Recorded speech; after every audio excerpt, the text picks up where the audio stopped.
Hello, hello, hello, and welcome to What Would Dorcy Do? Today we're going to be talking about the mirror for your soul, a self-assessment tool that really reveals the truth about your current state of being in relationship to yourself and how that really plays out in your relationship with other people. So we're going to talk about the 5 steps that really provide a roadmap for embodying unconditional love in our lives and in our relationships. And for those of you stuck in alienation stories, stick around because alienated parents who master this lesson really shift how they are showing up from an alienated parent into the role of a chosen parent pretty quickly. And a chosen parent is a parent the child is choosing to help shift the family out of alienation and into reunification.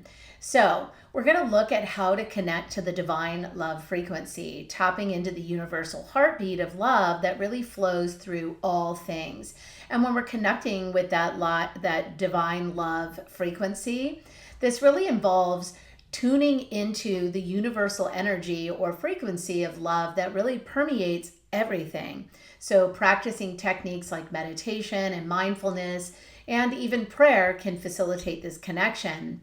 And when you assess this or access this frequency, it can really help you feel supported and uplifted, really reinforcing the idea that love is a fundamental aspect of all of existence. And it encourages a sense of belonging and connection to something greater than yourself. And as we explore this connecting into the divine, we also want to embrace our self-worth and acceptance. So we have to recognize our own inherent value and worthiness. So this is about really recognizing and accepting your intrinsic value and believing you are worthy of love and happiness. And many relationship issues stem from feeling this inadequacy. So when we foster self-worth, we are more likely to engage engage opportunities for healthier relationships and really cultivate compassion towards ourselves and other people. And as we are cultivating our own self-worth, then it allows us to shift from a sense of separateness, to one of deep connectedness. And this really encourages recognizing that we are all interconnected and part of a large tapestry of life. And when we understand our interconnectedness, then this can dissolve feelings of isolation and enhance empathy. And it really helps you relate to others deeply, really fostering compassion and reducing conflict. And when we use love as a fluid nourishment, if you will, it really sustains us or fuels us into really creating that vital life force, if you will. So when we think about it as a metaphor, it's really viewing love as a resource that sustains and energizes us like water or food. So when we perceive love as a nourishing force, then we can approach our relationships from the mindset of generosity and care and empathy rather than scarcity and fear. And this shift promotes more fulfilling interactions and reunification. So, as we talk about grounding into the divine, in doing this in our everyday life, this really helps you harness the connection of the universal divine love in our humanness, bringing unconditional love into our everyday lives. And when we think about ourselves as a higher self being or a soul, our purpose here is to give and receive unconditional love. And when we bring the essence of unconditional love into our daily action and our daily interactions, this ensures that love is not just a concept, but an actual practice. And grounding in these spiritual concepts in our daily life makes the transformative power of love tangible and practical. And this really enhances the emotional resilience and fosters more harmonious relationships. So as we look at that framework and we understand that those 5 steps really work together, it really helps us to fully embody the transformative power of unconditional love. And these steps really create a comprehensive framework for your spiritual growth and relationship healing. So it really enables you to cultivate a deeper experience of love in your life. And when you embody unconditional love, not only does your personal well-being flourish, so do your relationships. So it also positively contributes to your community and the world at large. So it goes into the collective consciousness. And many of us struggle with one of the components which really interplays in all of them as they're all woven together. And that one deep-seated lack of self-worth and the lovability meter, if you will, can dramatically impact your actions and your behaviors. And the key questions that you'll want to reflect on is, how would you act if you truly felt loved, worthy, and valued? And many of us struggle with self-doubt, constantly trying to prove our worth to others.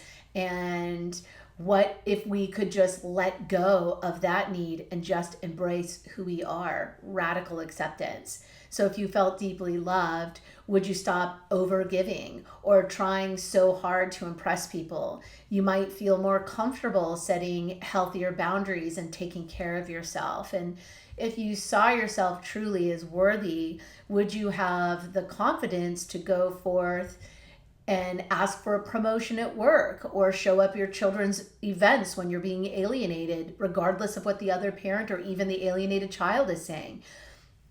What if you had the confidence to show up in the truth of the connectedness of unconditional love, divine love, universal love, knowing that you deserve it? Or if you believed in your inherent value, you might feel empowered to establish healthier boundaries with your co-parent or your ex or any relationship. And so the way that we see ourselves profoundly shapes our actions. And as we explore cultivating self-love and self-acceptance, then you can unlock a whole new way of being in the world. And so as we're assessing our self-worth, we have to consider the self-reflection questions. How do you perceive yourself? Take note of your self-talk and identify the negative beliefs that may be undermining your worth. And are you comparing yourself to others? Do you often compare yourself to your co-parent or other people that you know? So are you in that comparison? Recognize this tendency, and it can help you pinpoint areas where you might be feeling inadequate. And then your achievements and your values, you have to reflect on what you've achieved and what values you actually hold. What accomplishments make you feel proud? What aspects of your character do you actually value? So when we look at our self-worth, when we honestly evaluate these areas, you'll start to gain some insight into your self-perception and identity beliefs that may need some reframing. And it's important to reframe these, especially if you're experiencing relationship issues, because you take you wherever you go, and what you secretly believe about yourself and how you should be treated is how people are treating you unconsciously. So practicing self-compassion, when you're feeling stuck, you need to treat yourself with the same kindness and care and understanding that you would offer a friend facing the same challenges or any challenges. So when you make mistakes or you face setbacks, remind yourself that imperfection is part of being human. And self-compassion helps to soften that critical self-judgment and promotes a nurturing inner dialogue. And this really creates a positive self-image and starts to foster resilience in tough times. And then you want to set and achieve small goals. So setting achievable goals that really resonate with your values and your interests. Could be personal, professional, relationship, maybe hobbies. As you accomplish these goals, celebrate your efforts and progress. And achieving goals, no matter how small or big, really reinforces a sense of capability and accomplishment. So it contributes to that sense of purpose and helps to really build confidence in your abilities. And then engage in positive affirmations. So create a list of positive affirmations that reflect your worth and strengths, and repeat those affirmations daily, especially in moments of self-doubt. So you might be saying, I'm worthy of love and respect, or I bring value to my relationships, I bring value to my children. So repeating positive affirmations really helps to rewrite the negative data loop, the patterns of external beliefs that may have diminished your sense of self-worth. So this practice can serve to remind you of the intrinsic value and potential that you have. So these strategies, combined with cultivating a stronger sense of self-worth over time, increase your self-worth, which is a journey that requires patience and intentional practice, along with really assessing where you are in the 5 areas of love. Love is a powerful force that can transform our lives and the world around us. As we have explored this, there are some key ways that you can bring more love into action. So again, asking yourself about where you are currently in your self-worth, and are you making compassionate choices, decisions that reflect your alignment with love and your desire to create more good in the world and in your relationships? And are you practicing mindfulness communication and speaking and listening from a place of unconditional acceptance and understanding? And can you let love guide your creative expressions, both at work, in play, in your relationships, creating that positive work and positive change in your work and in your relationships? And are you embodying these principles of love in action? And you can become an agent of transformation, radiating this light and positivity into the environment around you. So during times of challenges where maybe you're struggling with alienation, or you're struggling with unhealthy relationships, or maybe you're struggling with what's coming next, like what's next in your life, you're in a pivot, maybe you've been in a disruption, or you're currently in a disruption stage and you're wondering what's coming next, and you're pivoting. So when we're facing difficulties, we can choose to view them through the lens of unconditional love. So this compassionate perspective allows us to respond with understanding and patience rather than fear and reactivity. So when we tap into the power of love, we can make a choice or choices and take actions that are inspired by this higher vibration. So this loving approach can transform how we navigate life's challenges. Love has profound effects on our brain, our heart, and our genes. So neuroplasticity, love in practice, can rewire our brain, leading to greater well-being and positive changes. And it can lead to heart coherence. Feelings of love align the heart's rhythms, which benefits our overall health. And then loving thoughts can positively influence gene expression, impacting physical and mental health. And the science behind love really demonstrates that it has a transformative power on the mind, body, and spirit. And the connection between love and quantum physics is how our loving attention and relationships at the deepest level influence the quantum world. So we can have that consciousness and focus can impact the outcome of quantum phenomenon. Our loving attention shapes our reality and then the quantum reality. It reveals on a quantum level that all beings are interconnected, and love connects us on a very profound, unseen way. And also, love allows us to access multiple potentials of possibilities at once, transcending limitations. So together, when we look at these quantum principles, it really does illustrate how love is not just an emotion, but a fundamental force that shapes our reality at the most fundamental levels.